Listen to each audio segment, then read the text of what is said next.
Minister for Carriacou and Petite Martinique Affairs calls on residents to partner with government as they make their contribution to the 2023 budget. This story and more in the National Report. Have you noticed an increase or decrease in your electricity bill? You know that changes in the fuel and non-fuel rates affect your bill. You should also be aware that changes in household activities affect your bill. Ask yourself these questions. Have the rates changed? Have there been more people at your home? Have your children been on holiday? Have you used your fan or air conditioning unit more often to beat the heat? Are any of your electrical appliances or equipment faulty? Have you added any new appliances such as transformers, water heaters, or pumps? Make it a habit to understand any changes on your electricity bill. For more factors that affect your bill, visit www.grenlec.com. Grenlec, energizing our Grenada. With the details to the news for Friday, 23rd September 2022, I am Abigail McIntyre. The people of Carriacou and Petite Martinique have spoken, and now they are awaiting the government's decision on the way forward for the development of the Sister Isles. They participated in the ongoing budget consultation organized by the Ministry of Finance as it continues its public engagement in preparation for the 2023 estimates of revenue and expenditure. Minister for Carriacou and Petite Martinique Affairs and Local Government, Honorable Tevin Andrews, admitted that the economy of the Sister Islands is in major need of attention and calls on residents to work with the government to address them. The Carriacou economy and Petite Martinique economy has really been on a standstill, go slow since COVID-19 sort of picking up a little. And this budget that will be laid for Parliament, we're hoping that it will help to transform and improve the economy. And of course, we want to hear from you what are some of your ideas so that we can help get the economy going in the right direction. Permanent Secretary in the Ministry of Finance, Mike Sylvester, believes engaging the people is crucial in planning the budget and the country's future. This budget process, which is of course a very important process. The budget is a very important policy tool of the government that allows the government to implement its agenda. And so to the extent that we can have a good budget, to the extent that we can have a budget that reflects the priorities and plans and programs of the government, and to the extent that we can have those plans and programs implemented, then of course we can drive the agenda forward in terms of growth, employment, reduction in poverty, and some of the other key macroeconomic indicators. So, residents from the various communities gathered at the Hillsborough Secondary School to share their ideas, voice concerns, and offer recommendations to improve lives and livelihood on the Sister Isles. One of the biggest issues for the smaller business people is a place to have a business. So I would love to see in Carriacou, what is it? A place to conduct business. Yeah, I work out of my home because I work in technology, but now I'm getting to the point where I'm running out of space. I live in a warehouse now. It's equipment everywhere. But because we don't have an incubator business system here, myself and other small businesses don't know where to go once you get started. In terms of revenue generation, I think that you all should increase the taxes on things like cigarettes and rum, in my opinion. Thank you so much. Thank you so much. Another area that I would like to us to consider heavily is the whole digitalization of the system. Too much paper trails. You have to go to get a death certificate or birth certificate. You have these people sit down taking time to go through a big book and to write up, spending $1 to do 5 minutes work. It just doesn't make any sense, you know? So I think we have gone the stage where we have such technology, too much technological minds, that you can have somebody going on the computer, putting information, and you have a select whether it's the chief person that authorized the death certificate or the birth certificate, whatever birth certificate it is, that they have the digital signature onto it. You print it, you pay your money, and then you go. Then you have to wait 2 weeks to get a registered death certificate or birth certificate from Grenada. as an advocate for heritage and culture in Grenada and Carriacou and Petit Martinique, I want to know what the government is looking to do in terms of heritage in Carriacou, especially the museum. The museum is not in the best state. It is promoted as a piece for tourism. I just want to know what the government is willing to do with it. When we look at the airport area, for especially the airport, we would have noticed a large amount of soil being washed away into the sun. What it is that we can do? Can we do a project as it relates to mitigating to protect our coastal area, especially within that particular area, because of course the airport is there? I think it's something we can include in our budget. Prime Minister Honorable Decon Mitchell will deliver his maiden address to the United Nations General Assembly on Saturday. Prime Minister Mitchell is leading a delegation to the 77th session, which is currently underway in New York. He will be the fourth speaker at the 12th plenary meeting, which gets underway from 9 a.m. on Saturday, 24th September. Presenting before him will be the Prime Ministers of the Bahamas, Bali, and St. Vincent and the Grenadines. Accompanying Prime Minister Mitchell on his trip are Foreign Affairs Minister, the Honorable Joseph Andel, Press Secretary Tahira Carter, and other officials from the Ministry of Foreign Affairs. A midterm review of the Climate Smart Agriculture and Rural Enterprise Program, also known as Sept, is a 6-year program that has improved the lives and livelihood of farmers and fishers, is now underway in Grenada. A team from the funding agency IFAD, supported by representatives of the Project Implementation Unit, inclusive of Byron Campbell, the project manager, Kenley Edwards, Climate Smart Agriculture Coordinator, Michelle John, Monitoring and Evaluation Specialist, and Extension Officers, engaged several of the beneficiaries to receive first-hand feedback on how they have benefited and to identify issues and loopholes in the program's implementation. It's a 6-year project and we are now at the midterm review. In other words, at the junction where the project has been reviewed to determine how successful it's been, what's working, what's not working, how can we improve it.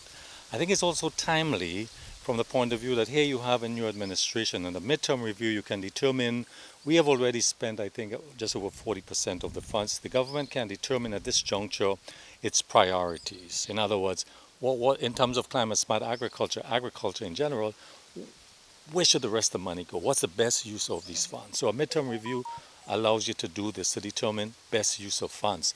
It is not only limited to agriculture, I should say. That the general view is that the project is making a difference, albeit some of the benefits has been slow in reaching. Remember, we had COVID. During that period, almost 2 years, there was very limited field work and interfacing with individuals. So delays, there's some delays certainly, because one farmer will tell you, well, I've applied like 2 years. It's taking a long time. Why is it taking a long time? What we're finding out too is that procurement has been an issue because with government procurement, you need 3 suppliers. Sometimes you don't have 3 suppliers in Grenada, or the problem you have supply chain issues, That is one of the issues we have encountered, delays in delivery of the goods to the farmers. That is a factor. So we are looking at how we can short-circuit this. How can we improve? Because that's the whole purpose of it. How can we be more timely in the delivery of these services? The program, which began in 2019 and is scheduled to end in 2024, has supported many in the form of skills training, investments in agricultural projects, education and awareness of the recommended climate smart practices, along with extension support in their communities. Monitoring and evaluation specialist Michelle John says more than 700 have benefited. Since the commencement of Sept in 2019, they have provided community awareness in various topics of climate smart agriculture to 770 farmers. That's throughout the parishes of Grenada, including Carriacou and Petit Martinique. And we've also provided an extension support, which is hand-holding support with our extension and fisheries assistance to over 400 farmers throughout the state of Grenada. So what's happening today is just a midterm assessment of the program to see what has worked and what needs to be improved on for the last 18 months of the program, because Sept will be closing in March, officially March 2024. The midterm review will continue next week with several engagements, including a meeting with officials from the Ministry of Agriculture and Lands, Fisheries and Cooperatives, as well as the district officers. The goal of the Sept program is to contribute to the reduction of poverty and vulnerability of men and women in rural communities in the state of Grenada. The three components of the Sept program are the enterprise business development, climate smart agriculture, and program management. This is a national report. The news will continue after the break. Prepare for hurricane. Prepare for hurricane. Make sure you have your radio and your batteries too. Waterproof flashlight candles will do. Tin stuff, garbage bag, first aid kit. Come on people, make sure you have it. Clean water in a container and a hurricane plan. Hear me no man. Hurricane damage is beyond your control. Surviving the aftermath is up to you. Have a hurricane plan. It can save your life and your family too.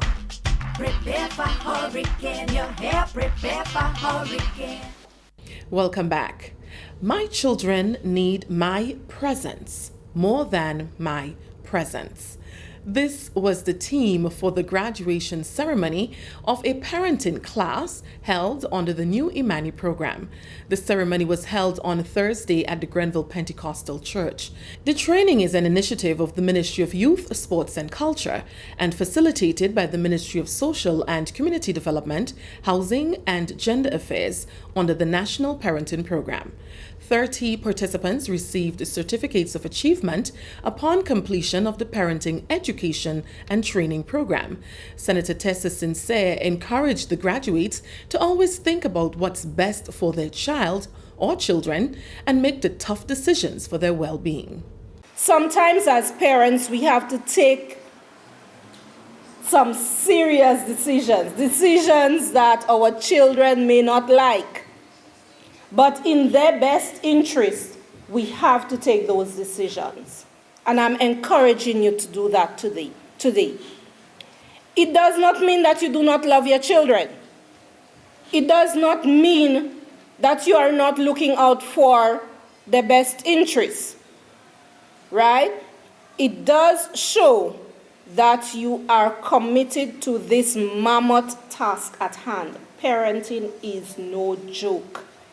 Head of the Ministry of Social Development's parenting program, Carisha Cyrus, stressed on the need for spending quality time with their children to encourage holistic development. As you spend quality time with your children, be aware of their feelings and understand them. Remember, every child is unique. Get to know them. Being listened to, understood, and accepted are basic needs we all want as human beings. And our children need them too, and they require much, much more. In this ever fast-paced society we live in with so many technologies, if you find that your career, you find your social life, or your commitments are preventing you from being a part of your child's life, it means that your child is asking and begging and pleading and requiring your attention. The parenting training was held from June to August 2022 at the Bel Air Training Center in St. Andrew. It was offered as an additional skill set for the parents under the new IMANI program. Personnel from the visiting USNS Burlington on Friday assisted with cleanup efforts at 2 schools in the south of the island. 2 teams from the USNS were engaged in beautification services at the South St. George Government School and the Caliste Government School. We caught up with the team at the South St. George Government School. Principal officer for the U.S. Embassy in Grenada, Frances Herrera, was also at the school. During an interview, she stated that she had the opportunity to meet with crew members on Monday, September 19th, when they docked the St. George's port. She said that other than providing training services, the military team expressed their desire to serve in communities. This is a first time for many of the military that are on that ship, and they wanted to do some outreach, some community service, and I thought it was a perfect opportunity for us to have some events in the community and to work with the schools and to help with these projects at the schools. Some of the projects we're working on, the steps, there's stairs that needed fixed. There were trash, helping pick up the trash around, and just having them, the relationship building between the U.S. and Grenada. Tim Wire, senior enlisted leader for the USNS Burlington, said they are happy to assist the schools. We're doing a community relations event. This is a way for us as the Navy to give back to a community like Grenada that's been so hospitable to us. That story brings us to the end of the National Report for today, Friday, 23rd September 2022. Recapping the top story, Minister for Carriacou and Petit Martinique Affairs calls on residents to partner with government as they make their contribution to the 2023 budget. On behalf of the entire team here at the Government Information Service, I am Abigail McIntyre. Thank you for joining us.